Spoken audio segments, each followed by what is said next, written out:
الرجیم بسم اللہ الرحمن الرحیم هو القادر هو الحق هو المعین۔ الحمدللہ عز و جل مرکزی خانقاہ طارق جہانگیری انٹرنیشنل نارتھ کراچی پاکستان سے ولی کامل شیخ المشائخ حکیم صوفی شیخ طارق احمد شاہ عارف عثمانی حسنی قادری سہروردی چشتی قلندری ابوالعلائی جہانگیری شتاری مداروی شاذلی دامت علیکم ورحمۃ وعلیکم اللہ۔ السلام۔ میاں حضور، آج ہم چونکہ ایک سلسلے کا ہمارا ایک ربط چل رہا ہے اور ماشاءاللہ پچھلے پروگرام کے اندر آپ نے سلسلہ قادریہ، سہروردیہ، چشتیہ، قلندریہ، ابوالعلائیہ اور جہانگیریہ سے متعلق ہمیں تعلیمات ارشاد فرمائی۔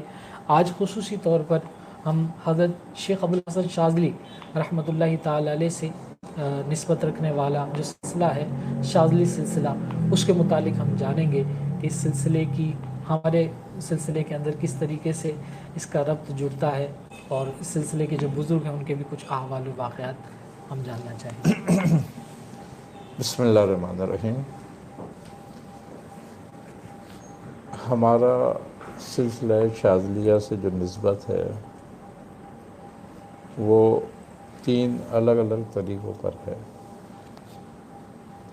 ایک نسبت حضرت خواجہ عثمان علی شاہ صاحب رحمۃ اللہ علیہ کی، حضرت امداد علی مہاجر مکی رحمۃ اللہ علیہ کی طرف سے نسبت ہے، اور ایک نسبت مولانا عبدالقدیر شاہ صاحب سے نسبت تھی، کیونکہ انہوں نے ان کو باقاعدہ اجازت بھی دی تھی اپنے، کیونکہ وہ شاذلی تھے اور خاندان ان کی اولادوں میں سے تھے جو دکن میں تھے۔ اور تیسری نسبت جو تھی ہماری وہ حضرت قبلہ خواجہ منظور حسین شاہ صاحب رحمۃ اللہ علیہ سے ہے، اور پیر عرفان علی شاہ سے ایک نسبت تھی۔ پیر عرفان علی شاہ صاحب کی نسبت وہی حضرت شاہ ولی اللہ کی نسبت ہے کہ ان سے ہوتے ہوئے انہوں نے باقاعدہ اجازت دی تھی اس چیز کی مجھے۔ اور بیسکلی اگر دیکھا جائے تو جو شاذلیہ سلسلہ ہے یہ بھی سلسلہ قادریہ کی کڑی ہے۔ سبحان اللہ۔ حضرت سید شیخ عبدالقادر جیلانی رحمۃ اللہ تعالی علیہ کے ایک خلیفہ تھے حضرت شیخ ابو المدین مغربی، سبحان ابو شیب ان کا لقب تھا۔ تو یہ پیر و مرشد تھے حضرت عبدالسلام ابن مشیش کے، اور عبدالسلام ابن مشیش جو ہیں وہ حضرت شیخ ابوالحسن شاذلی رحمۃ اللہ علیہ کے پیر و مرشد ہیں۔ تو حضرت شیخ ابوالحسن شاذلی رحمۃ اللہ علیہ کا 2 واسطوں سے شجرہ جا کے جو ہے وہ حضرت شیخ عبدالقادر جیلانی سے ملتا ہے۔ اچھا، عبدالسلام ابن مشیش جو ہیں وہ محی الدین ابن عربی کے پیر بھائی بھی ہیں، کیونکہ حضرت محی الدین ابن عربی جو ہیں یہ بھی حضرت ابو المدین مغربی رحمۃ اللہ علیہ کے فیض یافتہ ہیں۔ ایک سلسلہ ان کا اس طریقے سے بھی ہے کہ حضرت شیخ عبدالقادر جیلانی اور حضرت شیخ یونس جو ہیں کہ حضرت شیخ عبدالقادر جیلانی کے خلفاؤں میں سے ہیں، اور جلیل القدر خلیفہ تھے آپ، اور آپ سے عبدالسلام ابن مشیش، ان کو اجازت بھی ہے، ان کے فیض یافتہ بھی ہیں۔ اچھا، اسی طریقے سے ان کی ایک کڑی امام سیرین سے بھی جا کے ملتی ہے، اور وہ سلسلہ ان کا منتہا ہوتا ہے حضرت انس رضی اللہ تعالیٰ عنہ پہ، کیونکہ امام سیرین جو تھے حضرت انس رضی اللہ تعالیٰ عنہ کے فیض یافتہ تھے۔ اب ہندوستان میں شاذلیہ سلسلہ جو آیا ہے وہ زیادہ تر جو اس نے ترویج پائی ہے اور وہ وسعت پائی ہے وہ حضرت شاہ ولی اللہ کی وجہ سے پائی ہے۔ سبحان اور شاہ ولی اللہ محدث دہلوی رحمۃ اللہ علیہ اس سلسلے کے ایک مسلم بزرگ ہیں. آپ ویسے تو اصل بیسک تو آپ کا جو سلسلہ ہے وہ شتاری ہے،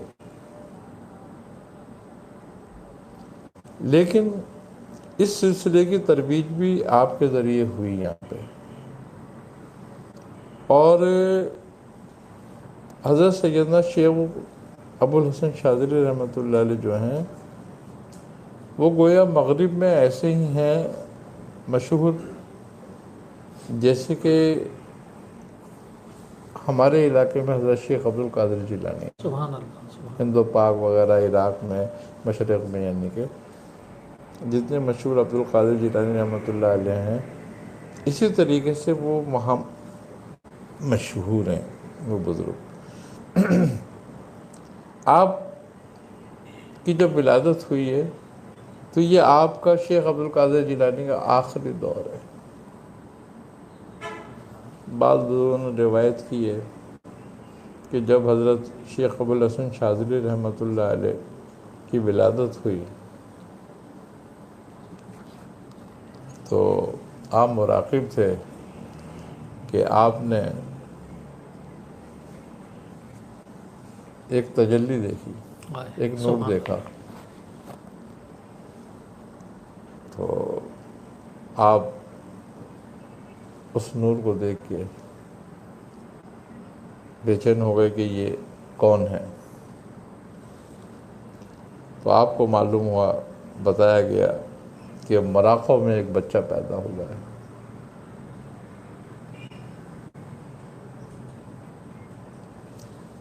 جو اپنے وقت کے تمام مراتب غوث و کتب کے طے کر کے ابو الوقت ہوگا. سبحان اللہ. آپ کے دل میں یہ بات پیدا ہوئی کہ میں اس کی زیارت کروں، دیکھوں اس بچے کو اور توجہ کروں.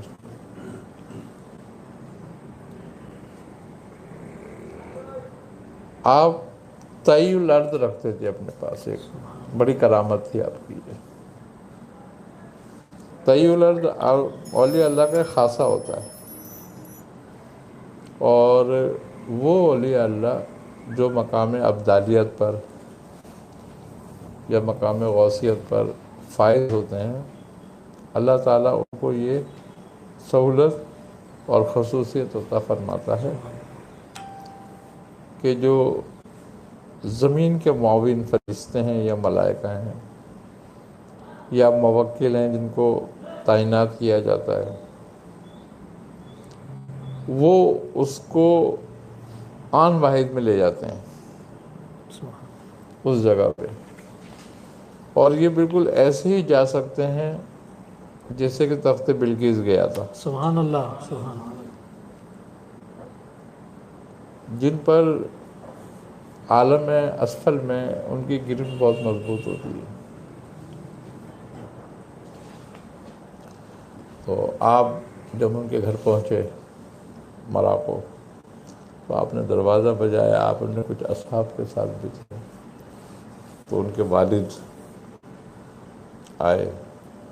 آپ نے ان سے سلام دعا کی اور کہا کہ میں عبد القادر ہوں، عراق کا رہنے والا ہوں، اور تمہارے ہاں ایک بچہ ہے، اس کی زیارت کے لیے آیا ہوں. تو انہوں نے اپنے سارے بچے لا کے دکھا دیے، لے آئے وہ اپنے کہ یہ بچے ہیں میرے. آپ نے سب کو دیکھا، آپ نے فرمایا کہ نہیں، ان میں وہ بچہ نہیں ہے. تو انہوں نے کہا پھر ایک ہی بچہ میرا باقی ہے جو شیرخوار ہے، وہ ابھی کچھ دنوں پہلے ہی اس کی ولادت ہوئی ہے. آپ نے بولا لا کے دکھاؤ. جب وہ لے کر آئے تو آپ نے ان کو دیکھا اور آپ نے فرمایا یہی بچہ. آپ نے ان سے کہا کہ ان کی پرورش اور نگہبانی جو ہے وہ بہت احتیاط سے کرنا اور بہت جد و جہد کرنا ہے اس کی تربیت میں. کیوں کہ یہ بچہ ایک دن مغرب کا مشہور ترین اولیاء اللہ میں سے ہوگا، سبحان اللہ، سبحان اور 4 عالم میں اس کا نام کا ڈنکا بجے گا. اللہ، سبحان بس آپ نے ان پہ توجہ فرمائی اور واپس آ گئے. اس کے کچھ عرصے بعد 2 سال شاید میں آپ کا وصال ہو گیا تھا۔ تو شیخ ابوالحسن شاذلی رحمۃ اللہ علیہ جو ہیں یہ عظیم بزرگوں میں سے ہیں۔ اب اسی طریقے سے ہماری بہت ساری نسبتیں ہیں، جس طرح شاذلیہ خاندان کی نسبت ہے، مداریہ خاندان کی نسبت ہے، اسی طریقے سے رضاکیہ قادریہ خاندان کی نسبت ہے۔ ہمارا حضرت شاہ عبدالرزاق بانسری سے جو سلسلہ ہے وہ حضرت میاں میر سے ہوتا ہوا شاہ عبدالرزاق تک گیا۔ حضرت شاہ میاں میر ہیں، حضرت خضر سیستانی ہیں، حضرت جلال الدین سہرائی ہیں، پھر ان سے ہوتا ہوا وہ شاہ عبدالرزاق تک پہنچا۔ ایک واسطہ ہمارا سلسلہ جو ہے نسبت ہے وہ ہماری ہے فردوسی خاندان میں۔ سبحان اللہ۔ یہ حضرت شیخ جعفر دیوان رحمۃ اللہ علیہ جو ہمارے سلسلے کے بزرگ ہیں ان کی وجہ سے یہ نسبت ہمیں حاصل ہوئی ہے۔ سبحان اللہ۔ حضرت شیخ یحییٰ منیری جو کہلاتے ہیں، شیخ شرف الدین یحییٰ منیری، یہ فردوسیہ خاندان کے ایک بہت بڑے بزرگ گزرے، ان سے ہماری نسبت ہے، تو ہمیں فردوسیہ اجازت بھی اس طریقے سے ہے۔ اچھا، فردوسیہ خاندان آگے جا کے قبوری خاندان میں تبدیل ہو جاتا ہے شیخ نجم الدین کبریٰ قلندر سے، تو ہمیں وہ نسبت بھی حاصل ان کے ذریعے موجود ہے۔ اب اگر ہم اپنے نام کے ساتھ نسبتیں لگائیں تو بہت لمبی جو ہے وہ ہے۔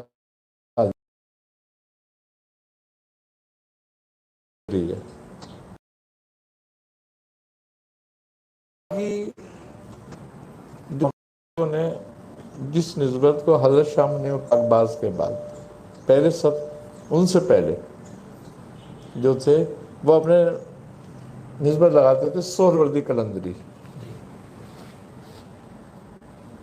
سہروردی چشتی قلندری نسبت لگاتے تھے،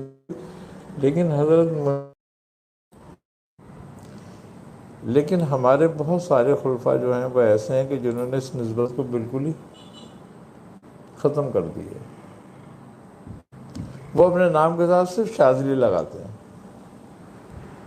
نسبت، جو کہ غلط ہے طریقہ۔ ہاں، ابوالعلا جہانگیری شاذلی لگا لو، اس سے کم سلسلے کی شناخت تو ہوگی تمہارے۔ اب شاذلی سلسلہ جو ہے وہ دیوبندی بھی لگا رہے ہیں اپنے نام کے ساتھ۔ اب بہت ایک بڑا طبقہ ہے دیوبندیوں کا جو اپنے نام کے ساتھ شاذلی لگا رہا ہے، تو تمہاری شناخت کیسے ہوگی پھر کہ تم کس طبقے سے تعلق رکھتے ہو، کہ تمہاری نسبت کیا ہے؟ تو تمہاری شناخت اسی طرح ہوگی کہ اگر تم اپنے نام کے ساتھ ابوالعلا جہانگیری شاذلی لگا لو، شاذلی لگانے کا شوق ہو تو چلو لگاؤ، جبکہ شاذل تو ایک علاقے کا نام ہے جی۔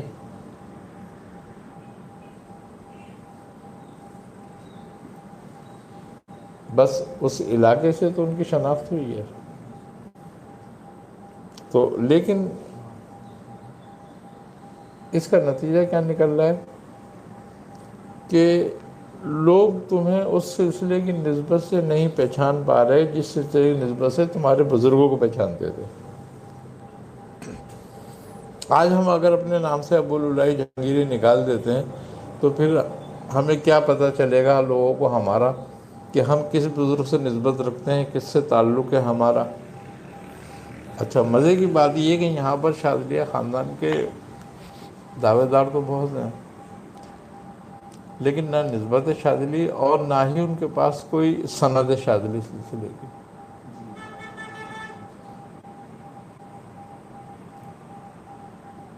تو لہذا بہتر ہے کہ جن بزرگوں کے ذریعے ہم تک یہ نسبتیں آئی ہیں کم سے کم ان بزرگوں کا نام تو لیں ضرور۔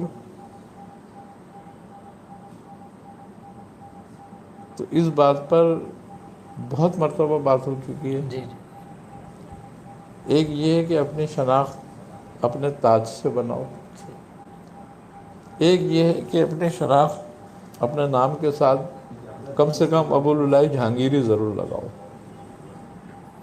تاکہ یہ سلسلہ پتہ چلے۔ آپ یہ دیکھیں کہ ہمارے مریدوں کے علاوہ جی یا خلفاؤں کے علاوہ اس سلسلے کے ہمارے یعنی کہ سلسلے کے جتنے بھی خلفاء اور مریدین ہیں وہ اپنے نام کے ساتھ ابوالعلا جہانگیری لگاتے ہیں۔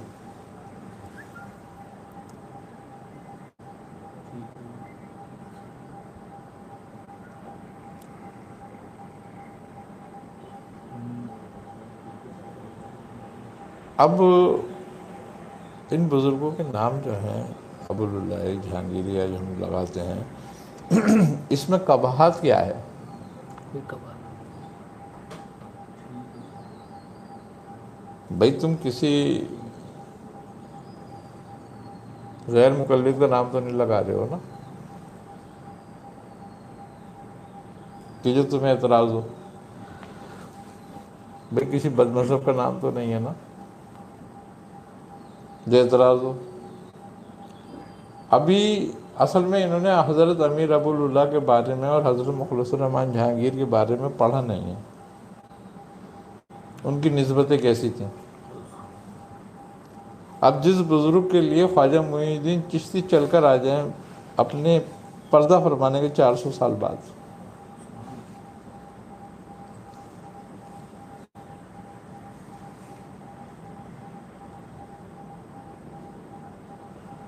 کس پائے کے بزرگ؟ کس پائے کے بزرگ تھے وہ؟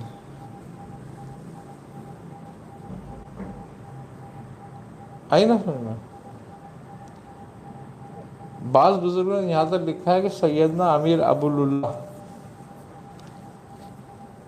رحمت اللہ علیہ کی تربیت مولا کائنات نے کری ہے کچھ عرصے سے۔ سبحان اللہ سبحان اللہ۔ اب کیسے بزرگ ہوں گے؟ آپ اویسی بھی ہیں، یعنی کہ اتنی قوی نسبت اویسی ہے آپ کی کہ خواجہ معین الدین چشتی رحمۃ اللہ علیہ نے وصال کے 400 سال بعد آپ کو خلافت اور اجازت عطا فرمائی، اور آپ کی خلافت اور اجازت میں کوئی بزرگ کلام نہیں کرتا، اللہ یعنی کہ کسی نے اس بات کو رد نہیں کیا کہ ایسا نہیں ہے۔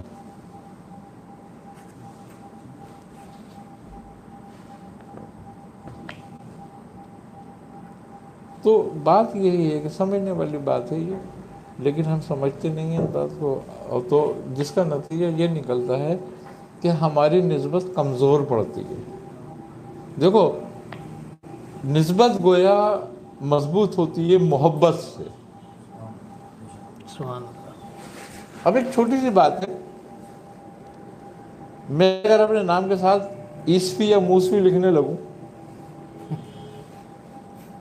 صحیح۔ تو اس میں کوئی برائی کی بات ہوگی، لیکن اگر میں محمدی لکھوں تو کیا ہے؟ بھائی اگر میں دیکھا جائے تو میں عیسائی بھی ہوں، میں موسیٰ کو ماننے والا بھی ہوں، حضرت عیسیٰ کا ماننے والا بھی ہوں، میں عیسائیوں سے زیادہ حضرت عیسیٰ علیہ السلام پر ایمان رکھتا ہوں، میں یہودیوں سے زیادہ حضرت موسیٰ علیہ السلام پہ ایمان رکھتا ہوں۔ تو اس کا مطلب کیا ہو گیا؟ ایمان تو میرا سب پر ہی ہے نا، لیکن میرا اصل کیا ہے؟ میرا اصل محمد رسول اللہ صلی اللہ علیہ وسلم ہے۔ تو میں اگر اپنے اصل کو چھوڑ دوں، ایمان میرا سب پر ہے، کلمہ سب کو پڑھتا ہوں، لیکن میرا اصل محمد رسول اللہ صلی اللہ علیہ وسلم ہے۔ یہی حال سلسلوں کی نسبت ہے، کیونکہ میں اگر محمد رسول اللہ صلی اللہ علیہ وسلم کی شریعت پہ عمل کرتا ہوں تو ان سے محبت رکھتا ہوں، اور ان سے محبت رکھتا ہوں تو ان سے میری نسبت مضبوط ہے۔ تو جن بزرگوں سے میری نسبت ہے تو میں اگر ان سے نسبت رکھتا ہوں، ان کا نام لیتا ہوں، ان سے محبت کرتا ہوں تو میری نسبت مضبوط ہوگی نا۔ نسبت گویا محبت ہے، میں جتنی رکھوں گا جس سے۔ اب اس راستے میں وہی محبت کام آتی ہے، نسبت کام آئے گی جو کڑی در کڑی تمہارے ساتھ چل رہی ہوگی۔ جس سے نسبت میرے پیر کو تھی تو انہی کو ان سے محبت تھی، تو وہی نسبت میرے لیے فائدہ مند ہے۔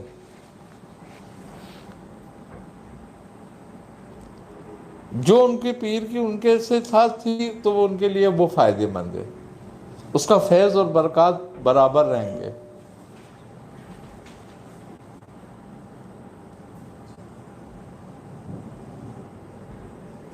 لیکن اگر میں پاور ہاؤس کو چھوڑ کے اور سولر سے لائٹ لینے لگوں یا بیٹری سے لائٹ لینے لگوں، کرنٹ تو دونوں سے آ رہا ہے، لیکن کیا وہ دیر پا ہے؟ دیر پا تو وہی ہے جو پاور ہاؤس سے آ رہی ہے۔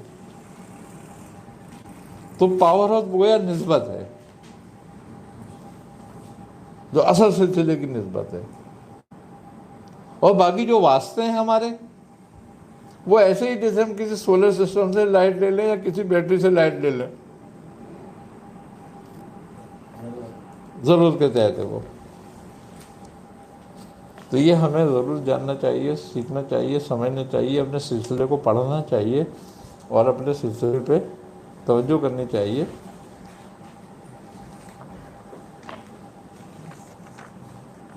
بھائی جو ان بزرگوں کو پسند اگر نہیں کرتے ہیں اور ان کا نام لگانا نہیں چاہتے تو ان کی مرضی ہے، وہ تو خیر، پھر ان سے تو کوئی کلام ہی نہیں ہے اس بات پہ۔ لیکن ہمیں اپنے عمل سے، اپنے نام سے، اپنے طریقے سے اپنے بزرگوں کو اجاگر کرنا چاہیے، کیونکہ جو تمہارا مالک ہے اصل وہ ہوتا ہے۔ دیکھو تم روٹی کسی کی کھاؤ، ٹکڑا کسی کا کھاؤ اور گن کسی کے گاؤ،